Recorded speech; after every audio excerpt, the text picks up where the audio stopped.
Good day, everyone. We are glad to be part of this virtual convention. We are sharing with you something on the compatibility between the component of wood plastic composite using chemical force microscopy. As we know, WPC is made up of a wood flat, thermoplastic, or thermosetting plastic, and then as we put the two together, we get a byproduct called WPC. Which invariably we make use of waste wood and recycled plastics, whereby we no more deplete our wood resources. WPC has both features of both wood and plastics. As we know, one problem with WPC is the incompatibility between the hydrophilic natural fibers and then the hydrophobic thermoplastic matrix. So we normally introduce compatibilizers to bring the two components together, thereby improving the mechanical and other properties of the WPC.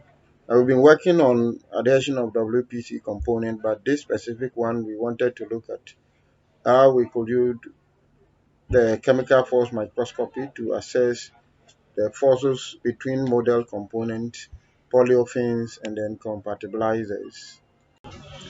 So our main tool of interest was the atomic force microscopy, which was invented in 1986 as part of the scanning probe microscopy family, and is normally used for topographical surfaces, assessment, surface of properties of surfaces, forces within molecules, and all other forms of assessment that one could do. So it's just simply by scanning a sharp tip over the surface.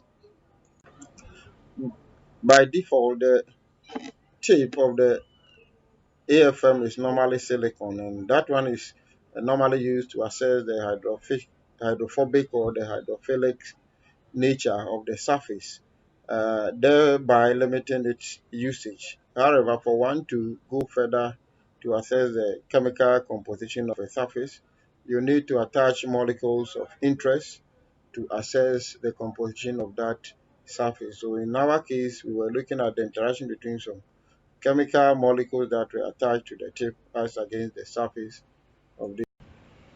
Right, so we had films of cellulose, lignin, and extractive that were made or produced. Then we have ethylene, vinyl, alcohol, compatibilizer, polyethylene, graphite, maleic, and hydride. Then we also have carboxylic as well as methyl coated tips that we made use of. Then we have, in the case of the polymer, we have LDP and then PP. So the carboxylic coated as well as the methyl coated tips were done by a company in the US. And then we followed the due protocols to also attach molecules of the EVOH and the PGMA.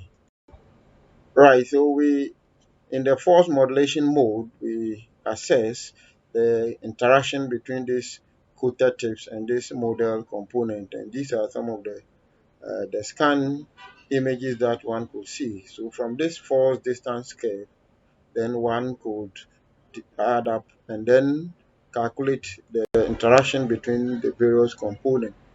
On the first models, which is cellulose lignin extractives from both hardwood and softwoods, for the carboxylic coated tip and the methyl coated tips, they all performed as expected. Normally, the carboxylic coated tip, because of the hydroxyls in the cellulose, we were expecting it to uh, interact strongly, and it did. Then it also did same on the various extractive. However, you could see that the methyl tip also was very sensitive to the cellulose component. For the other coated tips, EVOH and PGMA, also the EVOH was very strong on the various components as compared to the PGMA. From On the other hand, if we add all the tips together on the various polymer, that is LDP and PP, we could see that the methyl coated tip was quite good on LDP as against that on the PP, but invariably they were all around hovering around the same figure on both material.